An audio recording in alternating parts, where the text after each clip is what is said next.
Hello everyone, नमस्कार। आप सभी को हिंदी हब बाय प्रियंका में आपका स्वागत है। मैं हूं प्रियंका और जैसा कि मैंने आपको बताया था कि इस चैनल पर मतलब कि हिंदी हब बाय प्रियंका इस चैनल पे हम हिंदी को बहुत ही व्यवस्थित रूप से मतलब कि स्टेप बाय स्टेप हम हिंदी की बेसिक चीज़ों को समझेंगे, उन्हें जानेंगे। तो अभी तक हमने इस चैनल पे जाना है संख्या के बारे में, सर्वनाम के बारे में। अब हम हिंदी का एक बहुत ही इम्पॉर्टेंट चैप्टर जो कि है कारक, इसको भी जानेंगे, अच्छे से समझेंगे।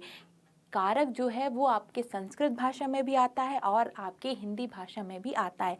इसीलिए कारक को समझना, कारक के चिन्हों को समझना बहुत ज़्यादा ज़रूरी है। तो आइए हम आज देखेंगे कारक और कारक से संबंधित उसकी परिभाषाएं, कारक के प्रकार और कारक के जो चिन्ह होते हैं जिनको हम विभक्ति कहते हैं वो भी हम जानेंगे। तो जल्दी से आप मेरे इस चैनल को लाइक कर दीजिए और साथ ही साथ इस चैनल को सब्सक्राइब भी कर दीजिए। उससे क्या होगा कि मैं इसके बाद जो भी वीडियो डालूंगी तो वो आपको उसका नोटिफिकेशन आ जाएगा। और जल्दी से इस वीडियो को बहुत सारे लोगों के साथ शेयर कीजिए, जिसको भी हिंदी पढ़ना है, जो भी हिंदी के स्टूडेंट्स हैं और जो साथ साथ गवर्नमेंट एग्जाम्स की तैयारियां कर रहे हैं, तो उनके लिए भी ये बहुत ज़्यादा यूज़फुल होगा। इसीलिए जल्दी से अपने सारे दोस्तों के साथ वीडियो की लिंक को शेयर कर दीजिए, चैनल को सब्सक्राइब कर दीजिए और साथ ही साथ इस वीडियो को लाइक कर दीजिए। चलिए, तो अब हम पढ़ेंगे आज विभक्तियां, कारक। तो सबसे पहले हम जानेंगे कारक क्या होता है। कारक शब्द का अर्थ है कार्य को, क्रिया को करने वाला।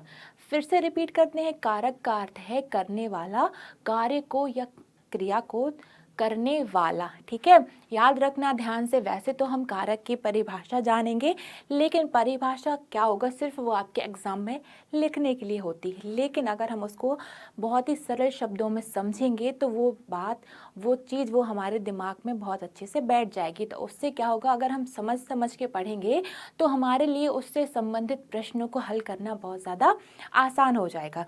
तो जैसा कि मैंने बताया कि कारक शब्द का अर्थ होता है करने वाला। चलिए अब इसकी परिभाषा देखते हैं। लिखा हुआ है, संज्ञा या सर्वनाम के जिस रूप से वाक्य का संबंध, ध्यान देना मेरी बात पे, बहुत ध्यान से, बहुत कंसंट्रेशन से इस वीडियो को देखना। संज्ञा या सर्वनाम के जिस रूप से वाक्य का संबंध अन्य शब्दों के साथ स्थापित हो, याद ध्यान से सुनना, संज्ञा या सर्वनाम के जिस रूप से वाक्य का संबंध अन्य शब्दों के साथ स्थापित हो उसे कारक कहते हैं। ठीक है, उसे कारक कहते हैं। अब चूंकि हम लोग ग्रामर पढ़ रहे हैं तो ग्रामर के लिए सबसे ज़्यादा यूज़फुल है कि आप ग्रामर के जितने से ज़्यादा उदाहरण को समझें और उदाहरण को हल करें। तो उदाहरण से आपको ग्रामर को, उस टॉपिक को समझना बहुत ज़्यादा आसान हो जाएगा। तो जैसे आज हम पढ़ रहे हैं कारक, तो अगर हम कारक के उदाहरण को ज़्यादा से ज़्यादा देखेंगे, समझेंगे, तो हमारे लिए कारक को पहचानना बहुत आसान हो जाएगा। तो हमने कारक की एक शाब्दिक परिभाषा को देखा। अब हम कारक को जानेंगे बहुत ही साधारण शब्दों में कि कारक वो हैं जो अन्य शब्दों से, उस वाक्य के अन्य शब्दों से, उस वाक्य की संज्ञा या सर्वनाम का अन्य शब्दों से जो संबंध स्थापित हो उन्हें हम कहेंगे कारक। ध्यान देना, कारक का अर्थ होता है करने वाला। ठीक है, कारक का अर्थ है करने वाला। और हमने यहाँ पर कारक की परिभाषा देखी। कारक की परिभाषा में हमने जाना कि संज्ञा या सर्वनाम के जिस शब्द से अन्य शब्दों के साथ उनके संबंध का बोध हो उसे हम कहेंगे कारक। याद रखना है, सिर्फ संबंध का बोध हो उसे हम कहते हैं कारक। ठीक है, तो कारक के साथ साथ अब हम विभक्तियों को भी जानना जरूरी होता है। तो अगर आप इस वीडियो को पूरा देखेंगे तो आप जानेंगे। मेरी ये रिक्वेस्ट है कि आप इस वीडियो को पूरा देखें, क्योंकि अगर आप इसको पूरा देखेंगे तभी आपको कारक समझ में आएंगे। क्योंकि कारक में सबसे इंपॉर्टेंट होते हैं, सबसे महत्वपूर्ण होते हैं उनके चिन्ह। तो हमें कारक के चिन्हों को पहचानना आना चाहिए और कारक के प्रकार भी आने चाहिए। इसीलिए प्लीज़ इस वीडियो को ज़रूर देखें और लास्ट तक देखें। चलिए, तो अब हम जानेंगे विभक्तियाँ। तो विभक्तियों को हम यहाँ पर बहुत साधारण शब्दों में चिन्ह कहेंगे। ठीक है, अभी आप आगे पढ़ेंगे, तब तक हम कारक को और भी अच्छे से जानने के लिए उसकी दूसरी परिभाषा भी देख लेते हैं कि भाई कारक को और भी कितने अच्छे से हम समझ सकते हैं, जान सकते हैं। तो आपको पढ़ने के लिए जो भी कंटेंट मिल रहा है उसको बार बार, दो दो बार पढ़िए, उसको दोहराइए, उसकी जितनी भी परिभाषाएं, उन सारी परिभाषाओं को समझने की कोशिश कीजिए। इससे आपका जो कॉन्सेप्ट है वो बहुत अच्छे से क्लियर हो जाएगा। जाएगा। चलिए, तो कारक की दूसरी परिभाषा है कि दूसरे शब्दों में से यह भी कहा जाता है कि वाक्यांश के संबंधों के शब्दों में संबंध स्थापित करने वाले चिन्ह को कारक चिन्ह कहा जाता है। ध्यान से सुनना, ध्यान से समझना, क्योंकि अगर आप ध्यान से सुनेंगे तो वो चीज आपको लंबे समय तक याद रहेगी। तो कहा है कि वाक्यांश के शब्दों में संबंध स्थापित करने वाले चिन्ह को कारक चिन्ह कहा जाता है। और यही कहलाती हैं आपकी विभक्तियां, कि वाक्यांशों के शब्दों में अगर कोई वाक्य है और उसमें कुछ शब्द लिखे हैं तो उन शब्दों के मध्य संबंध स्थापित करने के लिए हम लोग कारक चिन्ह का इस्तेमाल करते हैं। ठीक है, जैसे लिखा है कि राम ने रोटी खाई। ठीक है, ध्यान से तो सुनना, राम ने रोटी खाई। तो वाक्य में राम और रोटी के बीच क्या हो रहा है, जो ना शब्द है, जो ना में की मात्रा ले लिखी है, वो आपका संबंध स्थापित कर रही है। ध्यान से सुनना, ध्यान समझना कि वाक्यांश के शब्दों में संबंध स्थापित करने वाले चिन्हों को, वाक्यांश के शब्दों में संबंध स्थापित करने वाले चिन्हों को हम कारक चिन्ह कहते हैं। तो अभी तक हमने कारक समझा। कारक का अर्थ होता है करने वाला। ठीक है, कारक का अर्थ है करने वाला, और कारक चिन्ह मतलब कि जो वाक्यांश के शब्दों से अन्य शब्दों के मध्य जो संबंध स्थापित करते हैं उन्हें हम कहेंगे कारक चिन्ह। चलिए, तो अब हम जानेंगे, अभी तक हमने कारक की परिभाषा जानी, अब हम जानेंगे कारक के प्रकार, क्योंकि अक्सर आपके कारक के जो प्रकार है ये भी एग्जाम में पूछ लिया जाता है। और सबसे महत्वपूर्ण है आपका कारक के चिन्ह याद रखना। अक्सर गवर्नमेंट एग्जाम में या फिर कोई भी प्रतियोगी परीक्षा में अक्सर कारक से कुछ ना कुछ पूछा ही जाता है, इसीलिए इस वीडियो को बहुत ध्यान से समझना, ध्यान से सुनना। तो अब हम देखेंगे कारक के प्रकार। तो कारक के मुख्य रूप से 8 प्रकार होते हैं। कारक कितने प्रकार का होता है? कारक 8 प्रकार का होता है। चलिए, अब हम उन 8 प्रकार के नाम को जानेंगे, फिर उन नाम की परिभाषाएं भी देखेंगे और उन 8 कारकों के हम चिन्ह भी देखेंगे। तो पहला है आपका कर्ता कारक। ध्यान से सुनना, पहला है आपका कर्ता कारक, फिर है कर्म। अगर आप इनको उसी के नियम बाय नियम पढ़ेंगे, मतलब स्टेप बाय स्टेप, अगर आप क्रमानुसार, इसको हम कहेंगे, अगर आप क्रमानुसार कारक को याद रखते हैं तो ये आपके लिए बहुत ज़्यादा आसान हो जाएगा। अगर आपने पहले पढ़ लिया संबोधन, फिर आपने पढ़ लिया संबंध कारक, तो इससे क्या होगा, आपको थोड़ा सा कठिनाई का सामना करना पड़ेगा। लेकिन अगर आपको इसको क्रमानुसार ही पढ़ेंगे तो ये आपके लिए आसान होगा, इसको याद रखना। तो है कर्ता कारक, फिर है आपका दूसरे नंबर पे कर्म कारक। याद रखना, कर्ता कारक, कर्म कारक, फिर है आपका करण कारक, कर्ता कर्म करण, फिर आपका आएगा संप्रदान कारक। ठीक है, कर्ता कारक, कर्म कारक, करण कारक, फिर संप्रदान कारक, फिर अपादान कारक, संबंध कारक, अधिकरण कारक और संबोधन कारक।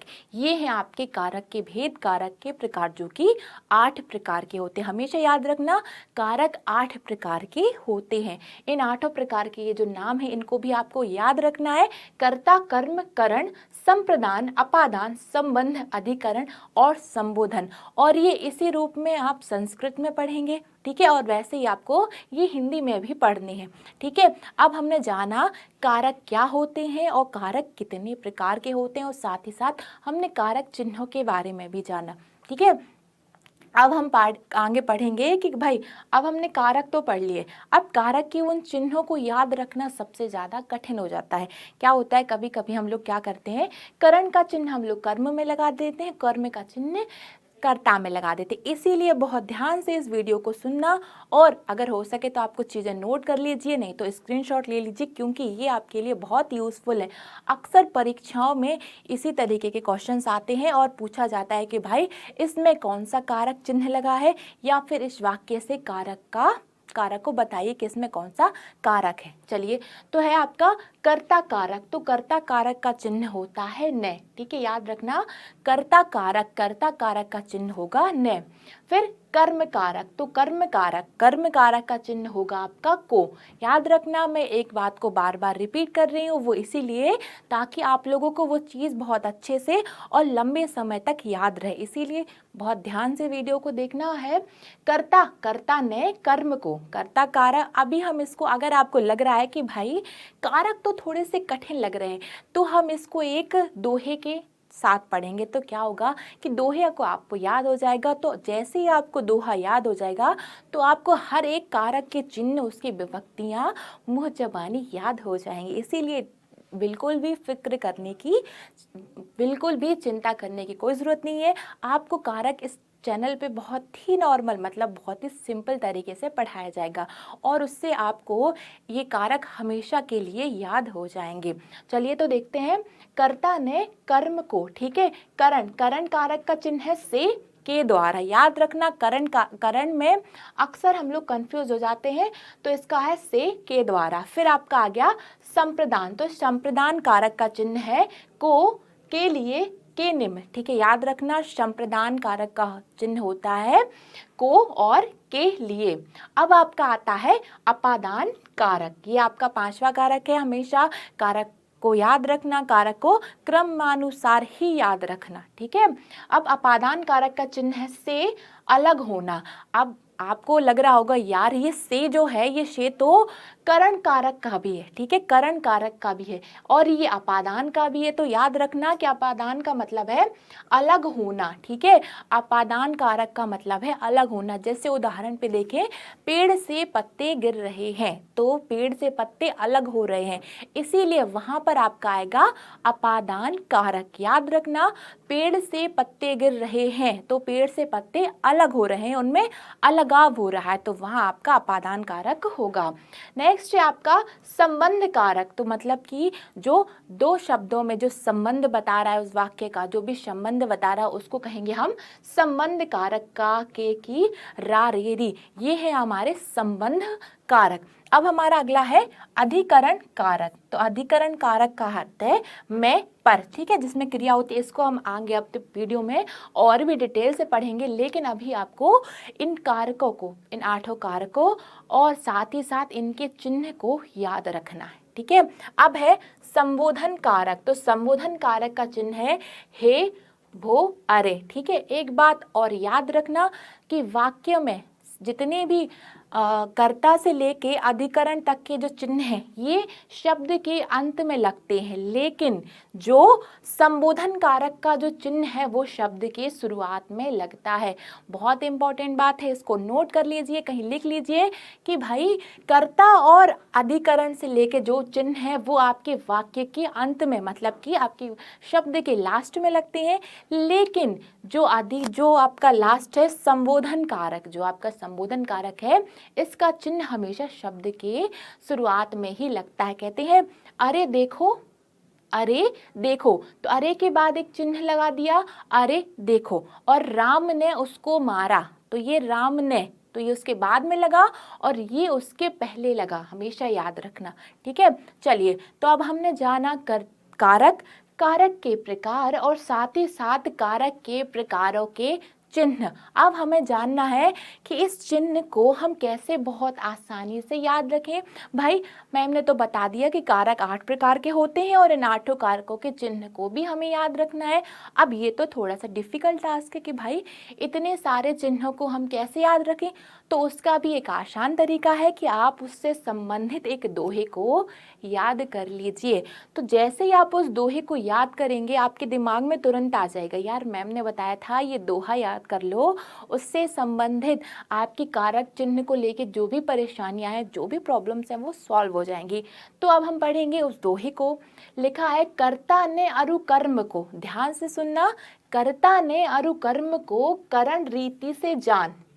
ये दोहा विशेष तौर पर, मतलब कि स्पेशली कारक चिन्हों को याद करने के लिए, याद रखने के लिए ही लिखा है, ठीक है। तो आप देख रहे हैं कर्ता का कारक चिन्ह क्या होगा, कर्ता ने, कर्म को, स्पष्ट आपको इस दोहे में दिख ही रहा है, कर्ता ने अरु कर्म को करण रीति से जान, संप्रदान को के लिए अपादान से मान। का के की संबंध है अधिकरणादिक में मान, हे हो हरे संबोधन मित्र धरा हूँ यह धान। हम दोहे को एक बार फिर से पढ़ेंगे, बहुत ध्यान से पढ़ेंगे। है कर्ता ने अरुकर्म को करण रीति से जान, संप्रदान को के लिए अपादान से मान। काके की है संबंध, काके की है संबंध अधिकरणादिक में मान, हे भो हरे संबोधन मित्र धरा हूँ यह धान, मित्र धरा हूँ यह धान। कि इसीलिए मित्रों आप इस दोहे को ध्यान रखिए, इस दोहे को याद रखिए। तो है कर्ता ने, तो कर्ता कारक का चिन्ह क्या होगा? ने। ठीक है, याद रखना, इस दोहे से आपको कारक चिन्हों को याद रखना बहुत ज्यादा आसान हो जाएगा। तो कर्ता का क्या चिन्ह होगा? कर्ता कारक का चिन्ह होगा कर्ता ने, अरु कर्म को, कर्म का चिन्ह हो जाएगा को। ठीक है, याद रखना ये आपका कर्म कारक का चिन्ह है। करण रीति से जान, तो करण का चिन्ह क्या होगा? से। आपने पढ़ा है करण का चिन्ह होता है से। यहाँ पे अगर इस स्लाइड में देखें तो करण कारक का चिन्ह है से के द्वारा, से के द्वारा, ये है करण कारक के चिन्ह। संप्रदान को के लिए, याद रखना है संप्रदान का चिन्ह है के लिए, संप्रदान का चिन्ह है के लिए। अपादान से मान, अब स्पष्ट है कि भाई अपादान का चिन्ह क्या हो गया? अपादान का चिन्ह हो गया से। ठीक है, काके की संबंध है, अगर हम संबंध कारक को देखें तो उसका चिन्ह होगा का के की रा रे री, तो संबंध कारक का चिन्ह है का के की रा रे री, जो दोहे में स्पष्ट है, आपको समझ आ रहा होगा। अधिकरणादिक में मान, तो आपका जो अधिकरण चिन्ह है उसका अब जो चिन्ह है अधिकरण कारक का चिन्ह हो गया आपका मैं। फिर संबोधन हे रे हे हो संबोधन आएगा। फिर है मित्र धरा हूँ यह धान, इसलिए मित्रों ये ध्यान रखो, ये दोहा आपको बहुत ज़्यादा यूजफुल होगा कर्ता कारकों को और बाकी सारे कारक को याद रखने के लिए। इसीलिए अक्सर आपने देखा होगा कि कहते हैं ना कि अगर आप किसी चीज़ को सुन रहे हैं, जैसे आप दोहा है, दोहा आप सुन रहे हैं तो वो उसको आपको ज़्यादा अच्छे से याद हो जाएगा। आपने देखा होगा कि हमारे घर में अगर कोई रामायण पढ़ता है तो उसके दोहे लोगों को लंबे समय तक याद रहता है, और हमारे घर के जो बड़े बूढ़े होते हैं उनको रामायण का एक एक दोहा याद रहता है, क्योंकि उस दोहे को वो बार बार पढ़ते हैं, बार बार सुनते हैं, तो वो दोहा उनको याद हो जाता है। इसीलिए विशेष तौर पर कारक को समझने के लिए, उसके चिन्ह को याद रखने के लिए एक दोहे को बनाया गया, और वो दोहा यही है। कर्ता ने अरु कर्म को करण रीति से जान, संप्रदान को के लिए अपादान से मान। काके की संबंध है अधिकरणादिक में मान, हिरे हो हरे संबोधन मित्र धरा हूँ यह दान। की मित्रों मतलब दोस्तों, अगर आप इस दोहे को बहुत अच्छे से याद रखेंगे तो आपको कारक से संबंधित जो भी परेशानियां हैं वो सॉल्व हो जाएंगी। क्योंकि भाई कारक एक ऐसा चैप्टर है जो शुरू से लेके मतलब हर कक्षा के लिए बहुत ज़्यादा यूज़फुल है। हर कक्षा में आपको कारक पढ़ना है, और अगर आप किसी प्रतियोगी परीक्षाओं की मतलब गवर्नमेंट की तैयारियां कर रहे हैं तो आपके लिए कारक तो बहुत ज़्यादा ज़रूरी है कि आपको कारक बहुत अच्छे तरीके से आए। क्योंकि अक्सर मैंने भी जब गवर्नमेंट का एग्ज़ाम दिया था तो मुझे उसमें कारक से संबंधित प्रश्न आए थे, जो कि मुझे ये दोहा याद था, इसीलिए मुझसे वो वाला प्रश्न बन गया था। उसी तरीके से आपको भी ये दोहा बहुत अच्छे से याद रखना है। चलिए अब हम जान लेते हैं कि भाई कर्ता कारक का एक उसका मतलब क्या होता है, कर्म कारक का मतलब होता है क्या होता है। अब हम इनके सबके अर्थों को जानेंगे। तो कर्ता कारक का चिन्ह है ने, याद रखना कर्ता कारक का चिन्ह है ने। ने कर्ता का मतलब है काम करने वाला, कर्ता का मतलब क्या हुआ? काम करने वाला। याद रखना, हमेशा कहते हैं ना राम ने ये किया, राम ने वो किया, तो राम कौन है? राम उस कार्य को कर रहा है, राम उस कार्य को कर रहा है, तो कार्य को करने वाला। कर्म का चिन्ह है को, तो जिस पर काम का प्रभाव पड़े, जिस पर काम का क्या पड़े? प्रभाव पड़े। कहते हैं रोहन ने उसको पढ़ाया, रोहन ने मित्र को पढ़ाया। रोहन ने किसको पढ़ाया? मित्र को पढ़ाया। तो ये प्रभाव पड़ रहा है ना मित्र पर, ठीक है। तो यहाँ आएगा आपका कर्म चिन्ह, और जिसका कर्म कारक का चिन्ह क्या होगा? आपका को होगा। अब आएगा आपका करण। करण का है से के द्वारा, करण का चिन्ह है से के द्वारा, जिसका है जिसके द्वारा कर्ता काम करे, जिसके द्वारा कर्ता काम करे। कहते हैं वो राम ने पेन के द्वारा पत्र लिखा, राम ने पेन से पत्र लिखा, या उसको कहें राम ने कलम से पत्र लिखा, राम ने कलम से या पेन से पत्र लिखा, पेन के द्वारा पत्र लिखा। ठीक है, तो यहाँ पे आपका आ जाएगा करण कारक। अब है आपका संप्रदान। संप्रदान का चिन्ह क्या हो गया? को के लिए, जिसके लिए क्रिया की जाए। हमेशा याद रखना इन बातों को, इन 8 बातों को याद रखना आपके लिए बहुत ज़्यादा ज़रूरी है। ठीक है, अगर इनको याद रखेंगे तो उसके साथ साथ आपको ये कर्ता कारक कर्म कारक बहुत अच्छे से याद हो जाएंगे। तो अब है आपका अपादान। अपादान का चिन्ह है से अलग होना, अपादान का चिन्ह है से अलग होना। जैसे बताया था ना कि भाई पेड़ से पत्ते गिर रहे हैं, पेड़ से पत्ते गिर रहे हैं। अक्सर करण में और अपादान में हम लोग कंफ्यूज हो जाते हैं, लेकिन हमें इतना याद रखना है कि जब किसी से अलग होने की बात हो रही हो, जब किसी से अलग होने की बात हो रही हो, वहाँ पर होगा आपका अपादान कारक। सिंपल सी बात है भाई, पेड़ से पत्ते गिर रहे हैं तो पेड़ से पत्ते अलग ही हो रहे हैं, तो वहाँ पर आपका आएगा अपादान कारक, जिससे अलगाव की स्थिति हो, अलगाव उत्पन्न हो रहा हो। अब है आपका संबंध कारक। तो संबंध कारक तो आपको कारक चिन्ह से ही समझ आ गया होगा कि भाई जिससे अन्य शब्दों से, अन्य पदों से उसका संबंध का बोध हो, संबंध का पता चले। तो याद रखना कि संबंध कारक मतलब का जिसका चिन्ह है का, की, के, ना, नी, रा, री, रे। तो याद रखना है, इसका मतलब है कि जो अन्य शब्दों से जिसका संबंध का बोध हो, अन्य शब्दों से संबंध का बोध हो, वहाँ पर आएगा आपका संबंध कारक। अब अधिकरण। ठीक है, अब है आपका अधिकरण कारक। तो अधिकरण कारक का होता है मैं पर, जिस पर क्या होता है? क्रिया का आधार। याद रखना, क्रिया का आधार होगा।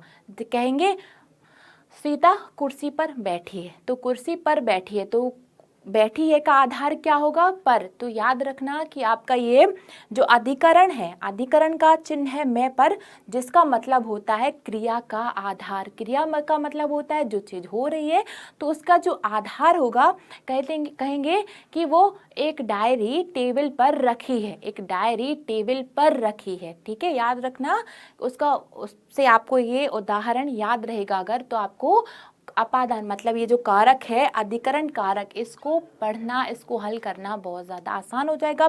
और अक्सर आपकी परीक्षाओं में इसी तरीके के प्रश्न पूछे जाते हैं। ठीक है, याद रखना, आपकी परीक्षाओं में पूछ लिया जाए, एक वो दे दिया जाए आपको कि राम पत्र लिख रहा है। ठीक है, राम ने पत्र लिखा।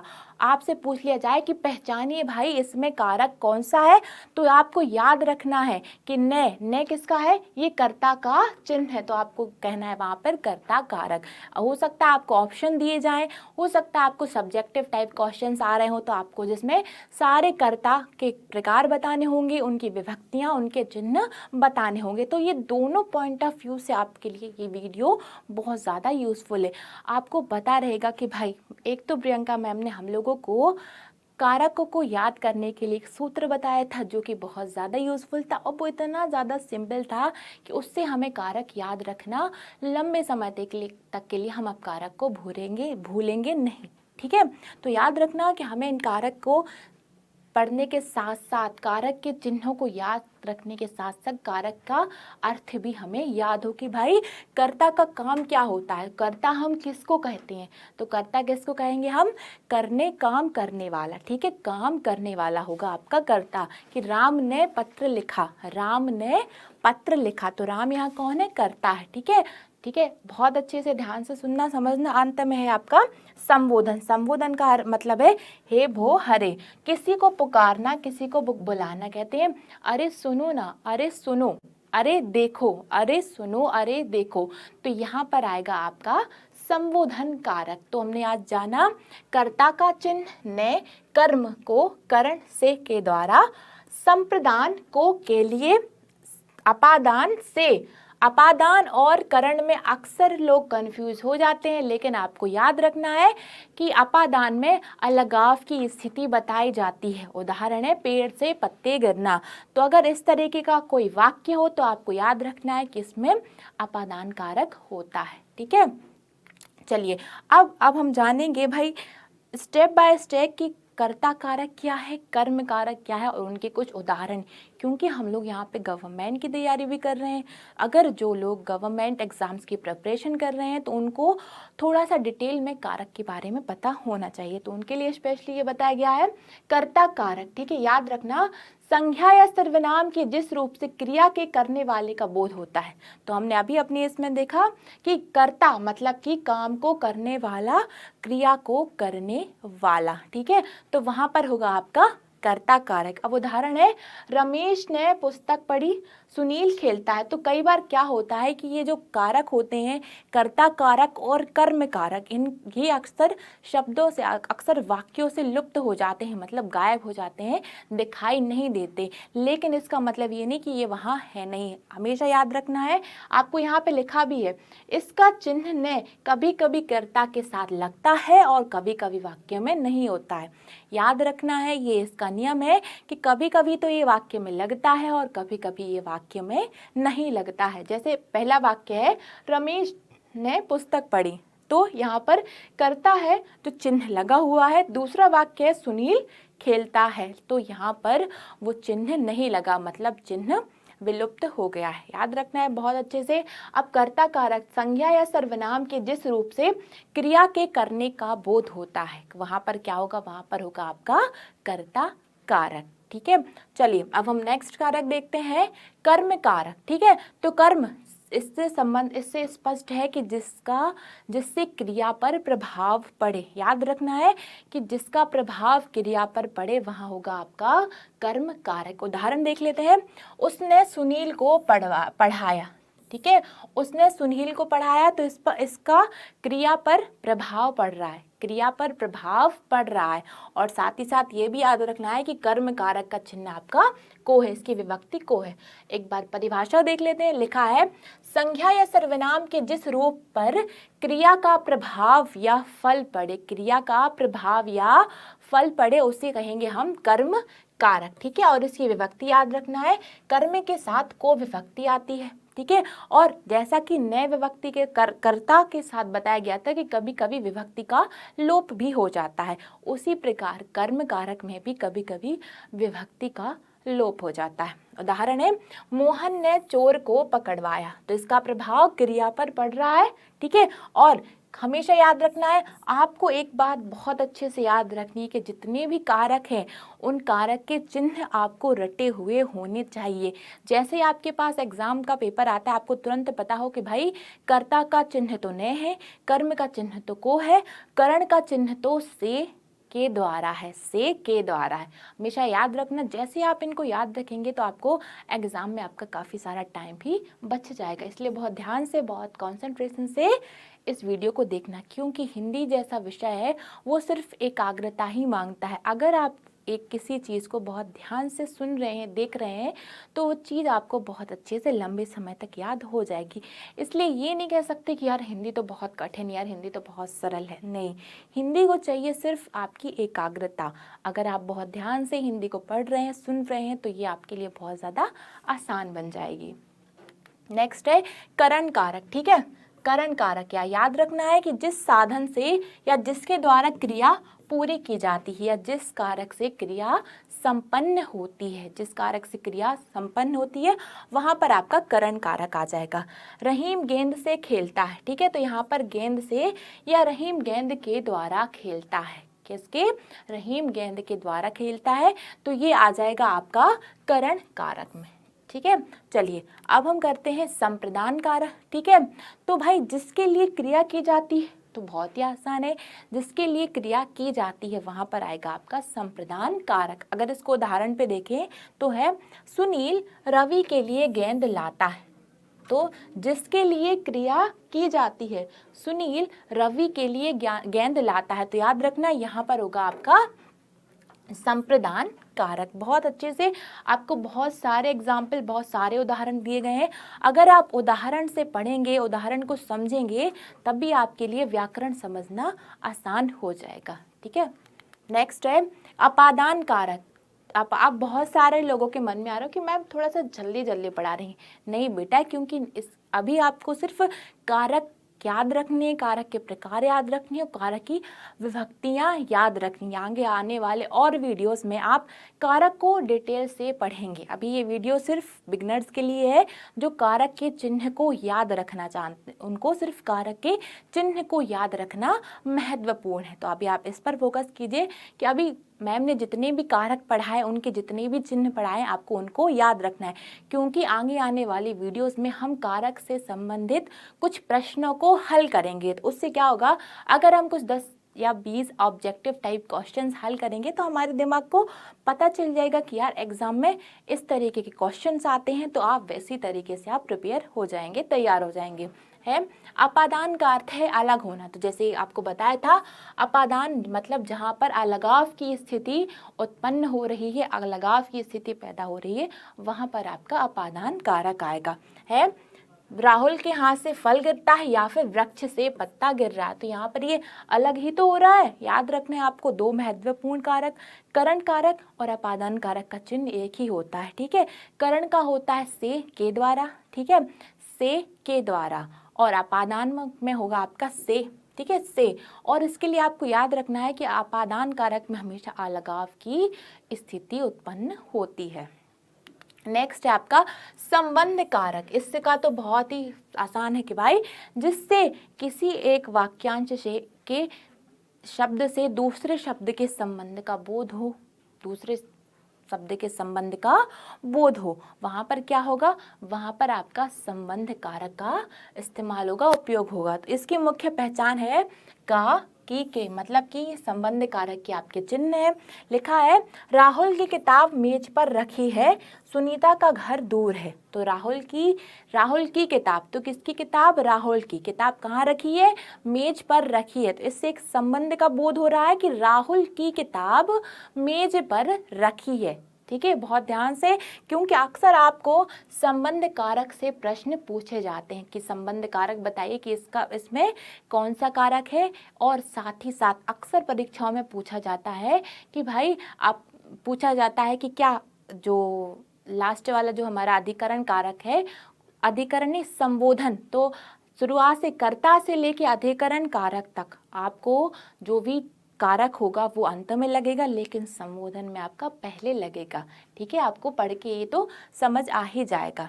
अब है आपका अधिकरण कारक, तो जिस पर क्रिया के भाई आधार का बोध हो उसे कहेंगे हम अधिकरण कारक। और अधिकरण की पहचान क्या है, मैं या पेपर। ठीक है, अधिकरण की पहचान क्या होगी, मैं और पर, मतलब कि अधिकरण के आपके चिन्ह क्या है, मैं और पर, जिससे क्या हो रहा है आपका क्रिया के आधार का, बार बार रिपीट कर रही हूं मैं, याद रखना, क्रिया के आधार का बोध हो रहा है। ठीक है आपका अब घोंसले में चिड़िया है या सड़क पर गाड़ी खड़ी है, तो ये क्रिया का आधार ही तो है कि भाई घोंसले में चिड़िया है और सड़क पर गाड़ी खड़ी है, सड़क पर एक गाड़ी खड़ी है, तो ये क्या हुआ, सड़क पर, ये क्रिया का आधार ही हुआ। तो यहाँ पर आएगा आपका अधिकरण कारक, अधिकरण कारक। ठीक है, अब आपका लास्ट है जो कि बहुत ज्यादा आसान है, संबोधन कारक। संबोधन कारक में जिससे किसी को पुकारने या सावधान करने का बोध होता है।